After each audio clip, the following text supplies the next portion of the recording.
A lost little girl knocked on a single dad's door. What she said changed his life forever. Some doors change everything when they open, not the dramatic ones, not the ones you have been waiting for, or the ones that arrive with warning.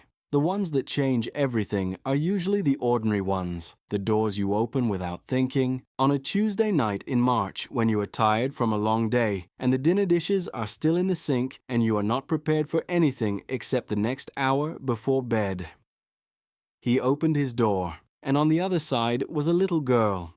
She was perhaps 4 years old. She was wearing a yellow raincoat over pajamas, which meant she had left somewhere in a hurry or had been dressed by someone who had not thought about the weather. She was not crying, which was the first thing he noticed. She was standing completely still on his doorstep with her hands at her sides and her chin level, and she looked up at him with the kind of direct, assessing look that very small children sometimes produce, the look that has not yet learned to defer to the size differential between themselves and the adult in front of them. She said, "Are you a safe person?" He said, "I think so." She said, "Okay, I need help." And everything that came after came from those 3 sentences. His name was Caleb Morrow. He was 38 years old. He was a single father to a boy named Sam who was 9 and who was at that moment asleep in the room at the end of the hall. Deeply and reliably asleep, in the way that 9-year-olds sleep when they have spent the afternoon at soccer practice and the evening at a friend's house and have arrived home already most of the way unconscious. Caleb had carried him from the car to his bed at 9:15, and Sam had not stirred, which was a small mercy, on evenings when Caleb had paperwork and a mind that would not turn off. Caleb had been a single father for 4 years, which was long enough for single parenthood to have stopped being the defining fact of his life and become instead the structure around which everything else was organized. The divorce had been difficult in the specific way that the end of something long is difficult. Not dramatic, not with a clean villain, just the accumulating weight of 2 people who had grown in different directions and had waited too long to say it out loud. Sam had been 5. Caleb had been 34. The apartment on Aldrich Street had been a choice made quickly and maintained carefully, the way choices made quickly need to be. He worked at a community development financial institution, a type of organization that most people had not heard of and that, when he explained it, tended to produce the expression of someone revising a prior assumption about what he did for a living. He assessed and processed loan applications for small businesses and individual borrowers who did not qualify for conventional lending, which meant he spent his days understanding the actual financial lives of people in the specific gap between the score that defined them and the person they actually were. He was good at it. He had been good at it for 9 years, which was long enough to have developed the particular fatigue of someone who understood a problem clearly and could see the solution and worked within a system that moved slower than the problem did. He had been standing in the kitchen at 10:47, looking at the stack of loan documents he had brought home from the office and the half-empty cup of coffee he had made at 9 and not drunk when the knock came. It was a very small knock. 3 taps, deliberate and evenly spaced, the kind of knock that takes effort from a small hand. He had opened the door. The girl in the yellow raincoat looked up at him. He said, "Are you okay?" She said she was okay, but that she was lost and that her mom was not at home and that she had gone to 2 other doors and nobody had answered and that she remembered her neighbor from downstairs had a boy who was nice to her at the mailboxes once and she thought that was him. Caleb lived on the 4th floor of a building on Aldrich Street. The girl was describing the man in apartment 4B, which was Caleb's apartment, which meant she had come from somewhere in the same building or very close to it. He said, "What's your name?" She said, "Iris." He said, "Iris, my name is Caleb. Do you know what floor you live on?" She said, "The 2nd floor, apartment 2C." He said, "Okay. Are you cold?" She looked down at her raincoat and pajamas for a moment and then back up at him. She said, "A little." He said, "Come inside for a minute while I figure out how to help you." She came inside. She stood in the entrance of his apartment and looked around with the evaluating thoroughness of a small person conducting an assessment.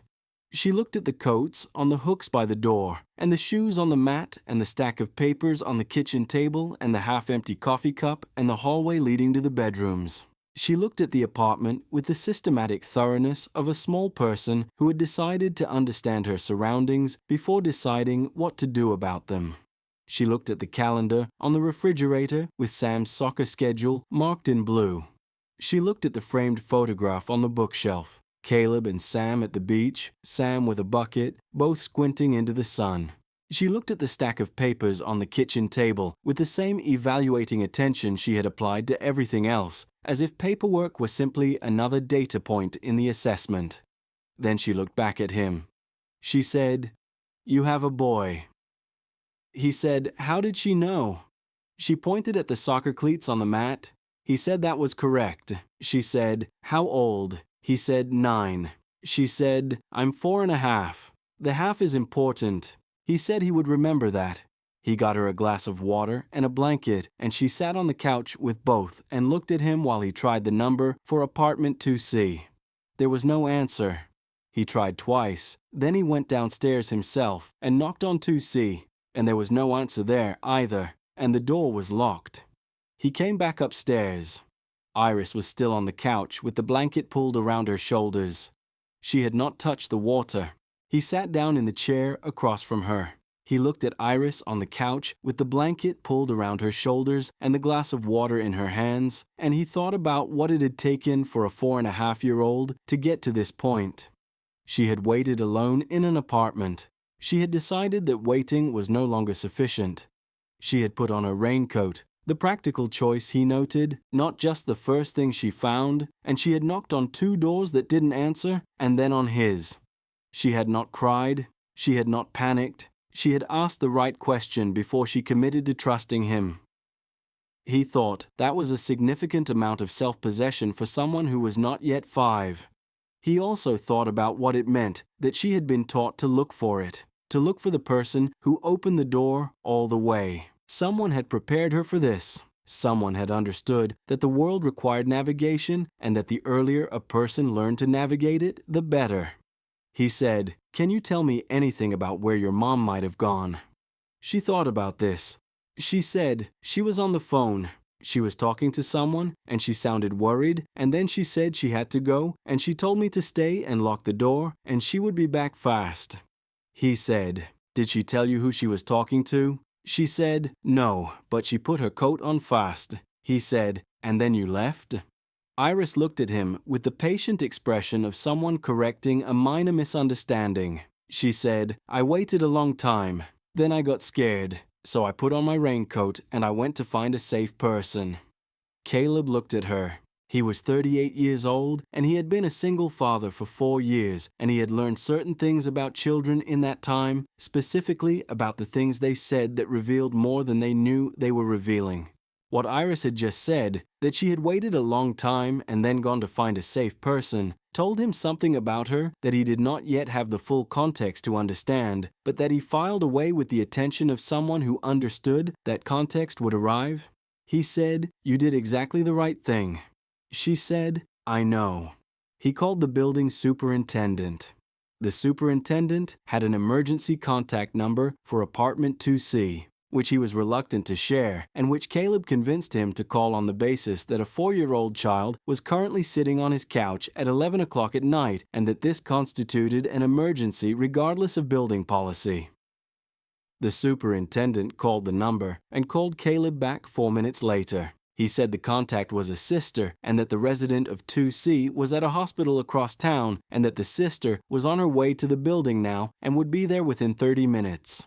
Caleb thanked him and hung up. He looked at Iris. He said, "Your mom had to go somewhere to help someone. Your aunt is coming. She'll be here in about half an hour." Iris processed this. She said, "Is my mom okay?" He said, "I think so. I think she went to help someone who needed her." Iris nodded slowly. This appeared to be a satisfactory explanation. She said, "Can I see the boy?" He said Sam was asleep. She said, "That's okay. I just wanted to know where he was." He said he was at the end of the hall. She said, "Okay." She pulled the blanket tighter and looked at the water glass. She said, I can have the water. He said of course. She drank half of it with the focused application of a child who had been thirsty for a while and had been managing it. Then she said, "Do you have any crackers?" He said he thought he did. He went to the kitchen and found a sleeve of graham crackers that Sam had left open in the cabinet, which were slightly stale but structurally sound. He brought them to Iris. She examined the first one with the critical eye of a food inspector and then ate it. She said they were okay. He said he was glad. She ate 3 more and drank the rest of the water and then looked at him with the direct assessing look she had produced on the doorstep. She said, "Are you sad?" He said, "What makes you ask that?" She said, "You look like my mom sometimes looks when she thinks nobody is looking at her." He did not know what to say to that.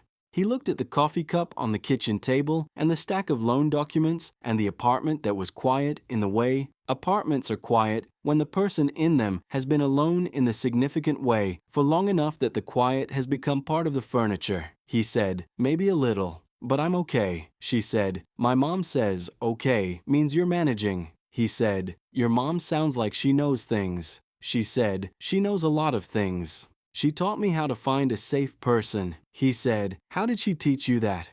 Iris considered this with the seriousness of someone transmitting important information. She said a safe person is someone who opens the door all the way and doesn't look scared when they see you. She said unsafe people open the door a little bit and make a face like they want you to go away. She said if someone opens the door all the way and looks at you like you're a regular person, they're probably safe. Caleb thought about this. He said, "That's a good way to think about it." She said, "I know. She's smart." The aunt arrived 23 minutes later. Her name was Renee, and she was in her late 30s, and she arrived with the specific combination of terror and relief that people carry when they have been called about a child and have been driving across a city not knowing exactly what they were going to find. She swept Iris up the moment she came through the door and held her for a long time and then held her at arm's length and looked at her and then held her again. Iris said, "I'm okay." He had crackers.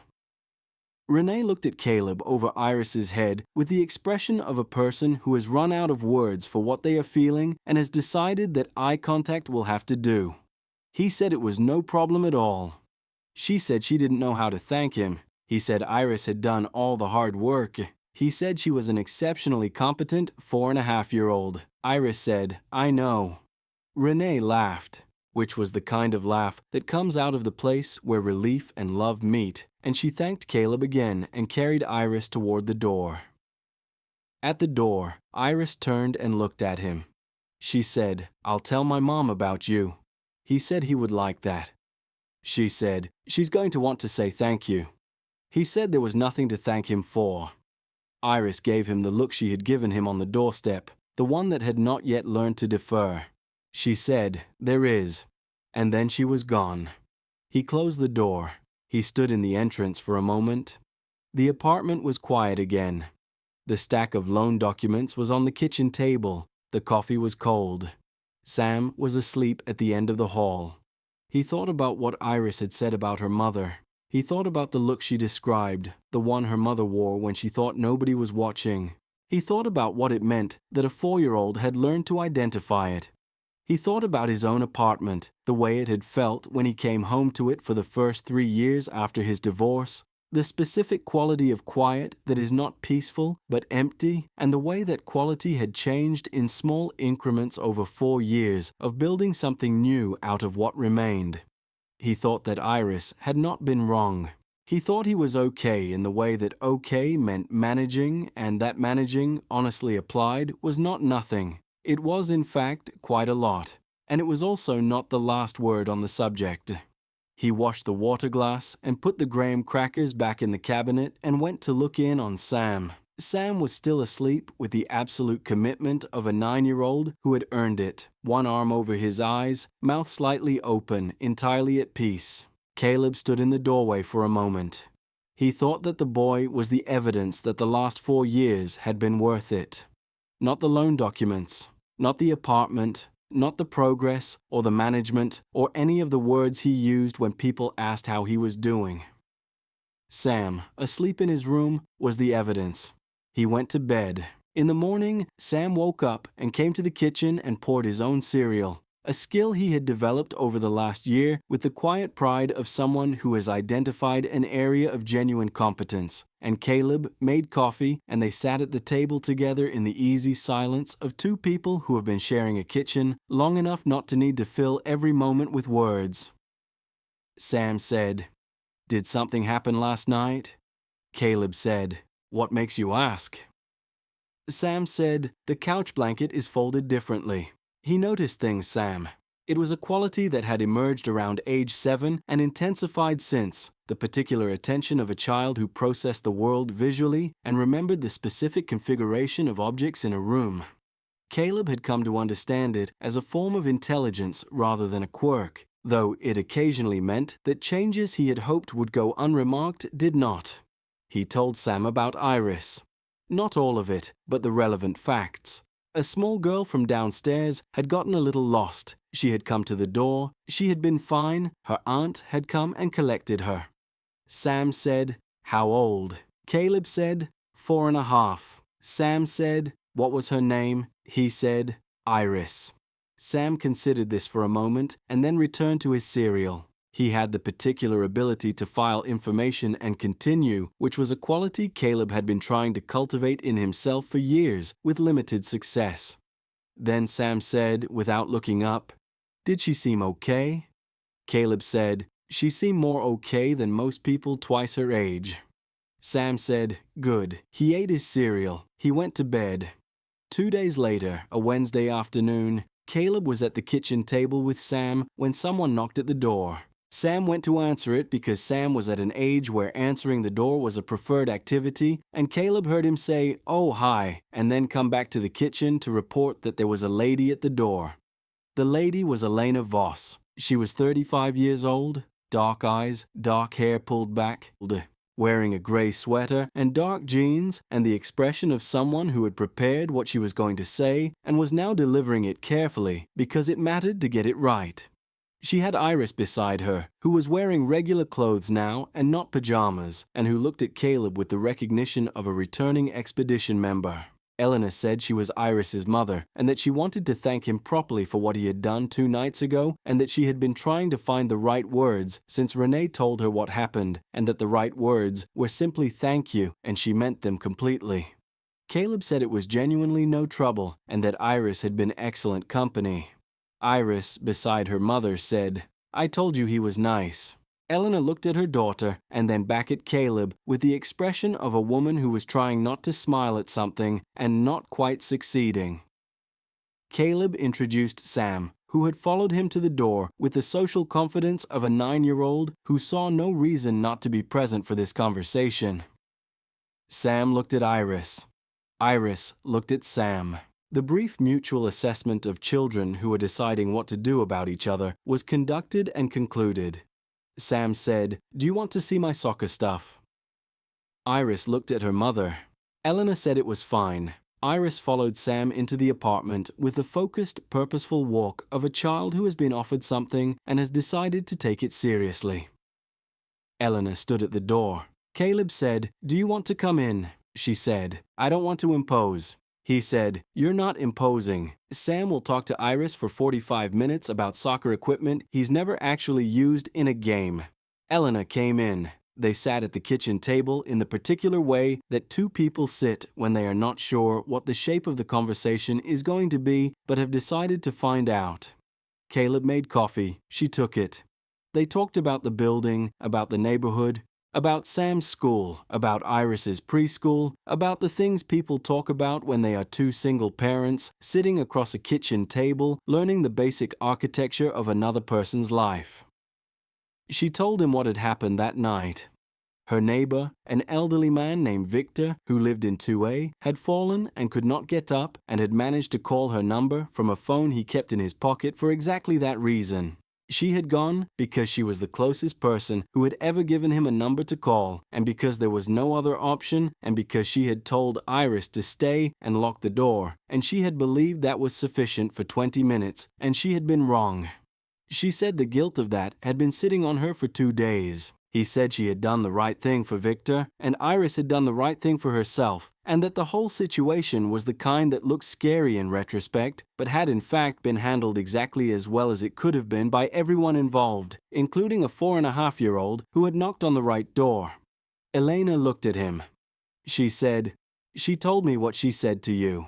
He said, "She asked if I was a safe person." Elena said, "Did that surprise you?" He said, "It surprised me that she said it out loud. Most kids that age feel it, but they don't have the language for it." Elena was quiet for a moment. She said, "I taught her that, after her father left. I wanted her to know how to assess a situation herself, rather than just being told to trust adults automatically." He said he thought that was the right call. She said she had hoped so. They drank the coffee. He told her about Sam, the soccer, the tendency to notice the configuration of objects in a room, the serial independence, the 9-year-old's complete seriousness about things that adults treated as minor and complete indifference to things that adults treated as significant, which was a combination Caleb had come to understand as its own kind of wisdom. Elena told him about Iris's preschool, about a teacher named Ms. Kwan who had apparently achieved a level of credibility with Iris that even Elena had not quite reached on certain subjects, and about the ongoing household debate regarding whether or not the apartment needed a cat, a debate in which Iris had been building her case systematically for 3 months. Caleb said, "What does her case look like?" Elena said, "It currently includes a printed list of benefits, a counter-argument to every objection I've raised, and a reference to a study she asked me to look up. She's 4. He said, "She asked me my age when she arrived." Elena looked at him. He said, "And she corrected me when I said 4. She said the half was important." Elena said, "The half is very important to her. She started saying it on her half birthday, and she intends to continue until she turns 5. At which point, I assume the campaign will shift to 5.25. He said, "She's going to be extraordinary." Elena looked at her coffee for a moment. She said, "She already is. She's just not old enough yet for the world to have noticed." Caleb thought about that. He thought about the loan files on his kitchen table and the people inside them who were not old enough or the right kind, or from the right place, for the world to have noticed what they actually were. He thought about the gap between the score and the story. He said, "I know the feeling. I work with people in that situation every day." Elena looked at him with the particular attention of someone who has heard something that resonates and is deciding whether to say so. She said, "What do you do?" He told her. She listened the way she apparently listened to everything, completely and without interruption, and when he finished, she said that sounded like the kind of work that was harder than it looked from the outside and more important than the people doing it were usually given credit for. He said that was an accurate summary. She said, "Does it get discouraging?" He thought about Memo 14. He thought about the 11 times the committee had acted and the 3 times it hadn't and the people on the other side of those decisions. He said, "Sometimes, but the alternative is not doing it, and the alternative is worse." She said, "Iris would agree with that logic." He said, "I believe it." They drank the coffee. From the hallway came the sound of Sam conducting what appeared to be a comprehensive orientation session on the subject of his soccer cleats, and Iris asking questions at a rate that suggested she was taking mental notes. Caleb said, "She's going to be a lot to keep up with." Elena said, "She already is." He said, "Takes one to know one." She looked at him. He said he meant that as a compliment. She said she had taken it as one. They talked for another hour. At the end, when Elena gathered Iris from Sam's room, where Iris had by this point conducted a thorough inventory of Sam's bookshelf and had opinions about 2 of the titles, she paused at the door. She said, "I'm going to ask you something and you can say no if it's strange." He said, "Go ahead." She said, "Iris asks about you. She has asked about the man on the 4th floor twice since Tuesday. I think she has decided something about you, and I'm not sure what, but I wanted you to know." He said, "What do you think she decided?" Eleanor looked at her daughter, who was examining the coats on the hooks by the door with the systematic attention of a small archivist. She said, "I think she decided you were what she was looking for when she went looking." Caleb stood in the doorway and did not say anything for a moment. He said, "I think she might have been right." Eleanor held his gaze for one beat longer than the conversation required. Then she said goodnight and took Iris's hand, and they walked down the hall toward the elevator. Caleb watched them go. He watched the way Eleanor walked. The same unhurried directness that Iris had, the same quality of moving through a space as if she had already assessed it and made her decisions. He thought about what Eleanor had said about teaching Iris to identify safety rather than simply being told to trust. He thought about what it took to make that choice as a parent, to give a child a framework instead of a rule, to trust the child to apply it. He thought that was the harder choice and the better one, and that it had produced a 4.5-year-old who had knocked on his door in a yellow raincoat and asked exactly the right question. He thought Elena had done that. He thought that was worth knowing. He thought a lot of things were worth knowing that he had not yet had the chance to find out. At the elevator, Iris turned and waved. He waved back. He closed the door. He stood in the entrance again. The same place he had stood 2 nights ago, when the apartment was quiet and the coffee was cold and the stack of loan documents was on the table. The documents were still on the table. The apartment was still quiet. But the quiet was different now, in the way that spaces change when the right people have been inside them. Not louder, not warmer exactly, but oriented. Pointed in a direction. Sam appeared in the hallway in his socks. He said, "She asked really good questions." Caleb said, "She did." Sam said, "Is she going to come back?" Caleb thought about Elena at the kitchen table and the coffee and an hour of conversation that had moved in the particular way conversations move when 2 people are both paying full attention and neither of them is performing. He said, "I think so." Sam said, "Good." He went back to his room. Caleb heard him pause in the hallway, then return. Sam reappeared in the doorway. He said that Iris had told him before she left that she wanted to come back, that she wanted to know how the story ended. Caleb asked what story. Sam said he had told her about the time Caleb stayed up until 2 in the morning helping him build the solar system model for the science fair, and how they had gotten the distances wrong the first time, and how Caleb had said they should do it right even if it meant starting over. He said Iris had said that was a good story and she wanted to know what happened next. Caleb said, "What did you tell her?" Sam said he told her they won 2nd place and that Caleb had said 2nd place for doing it right was better than 1st place for doing it wrong, and that Iris had said she was going to tell her mom. He went back to his room. Caleb stood in the entrance for a moment longer. Then he went to the kitchen, poured the cold coffee down the sink, and made a fresh cup. He sat down at the table. The loan documents were still there. He looked at them.